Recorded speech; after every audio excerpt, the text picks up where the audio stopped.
Me, siéntate. I'm leaving, son. I'm going to America. What? I'm gonna get a better job so then you can have a better life here. No, stay. No, I have to do it. I have to do it for us, for my familia. Do you understand? You have to take me with you. No, I can't. It's too dangerous. I'm gonna go, I'm gonna work, and I'm gonna come back. I swear. No. Don't need that.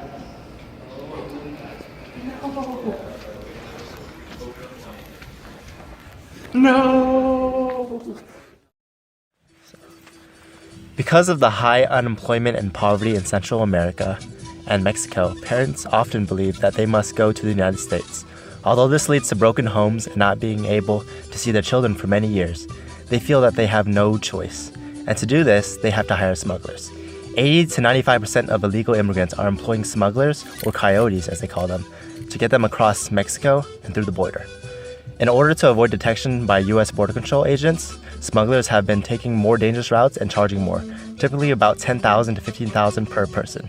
Because smugglers have all the power, immigrants are prone to sexual abuse, kidnapping, or extortion for more money. Yeah, you got the money? All 10,000? Sí. All right, Jose.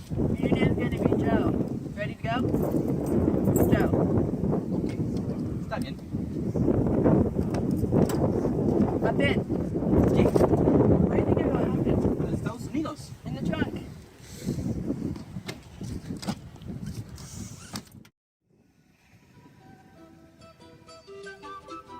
There are several factors in Central America that are driving people to flee the country in search of a better life: drugs, gangs, and poverty.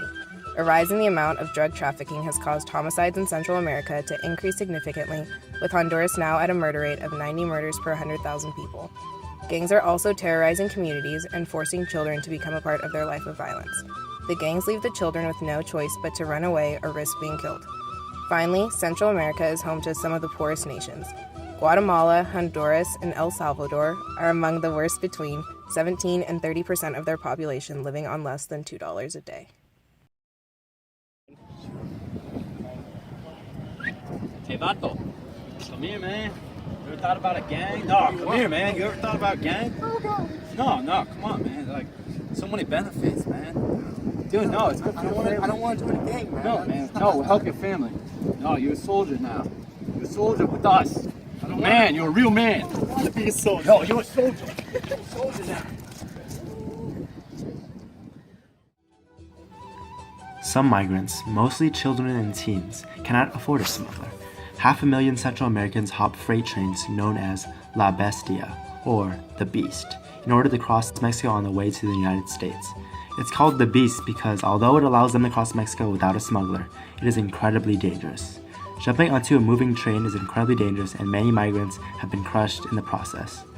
And when they get on, gangs patrol the tops of the train, extorting, robbing, raping, recruiting, and throwing people off the train. Migrants know the danger, yet they ride La Bestia because they must. However, even that is not so much of an option anymore. In July of 2014, Mexican government announced measures to prevent migrants from climbing aboard these trains, including increased border patrols and road checkpoints, and all the railroads ordered an increase in the speed of the trains. This has forced many migrants to make the near impossible cross-country journey on foot.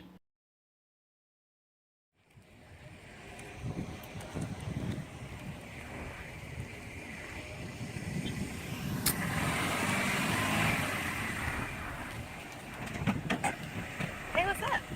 What do you want? Hey, I want to talk about your dad. He owes us a lot of money. Yeah. You know my dad? Yeah, we do.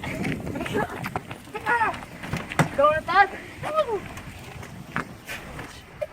Good. What's that there? What's that? Looks like a phone number. Dad's gonna be owing us a lot of money now. We're gonna make bank. Let's go.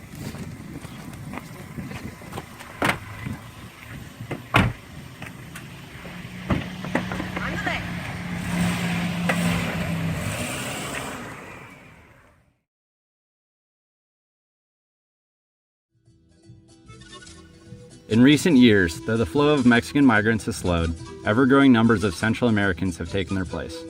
According to Public Radio International, between April and October of this year, Mexico apprehended more than 92,000 Central American immigrants, compared to the 49,893 detained in the same period last year. This is in stark contrast to the 56% decline detained by the United States Border Patrol this year. After the recent immigration crisis this summer, the United States pledged $86 million to modernize Mexico's southern border. Funds will be used to ramp up border security and enforcement. So while the United States continues to foot the bill, Mexico has taken over the dirty work of detaining and repatriating migrants. So long as violence and poor living conditions persist in Central America, this trend is likely to continue. Bueno? What? What are you talking about? My son? No, please.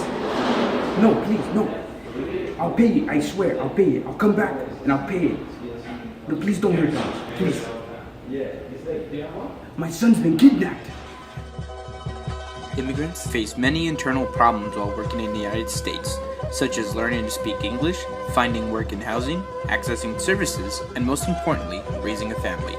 The main reason why foreigners migrate to the US is to find jobs that will provide wages to sustain a family in their home country. Currently, $1 American is worth 17 Mexican pesos, which was previously 12 pesos less than a year ago. $1 today is worth 22 Honduran lempiras and 7.6 Guatemalan quetzals. So it's no wonder why foreigners migrate to the United States. They make nearly 20 times as much money here than they do in their home country. However, it is tough to leave a family behind, which is decreasing the foreigner's motivation to migrate to the United States. Current immigration policy makes it difficult for families to migrate as a unit to the United States, and focuses specifically on individuals getting visas, such as the H-2A, to work for a season, then to later on return to their home countries. Give me $195.16. Why so much? I don't know, beats me.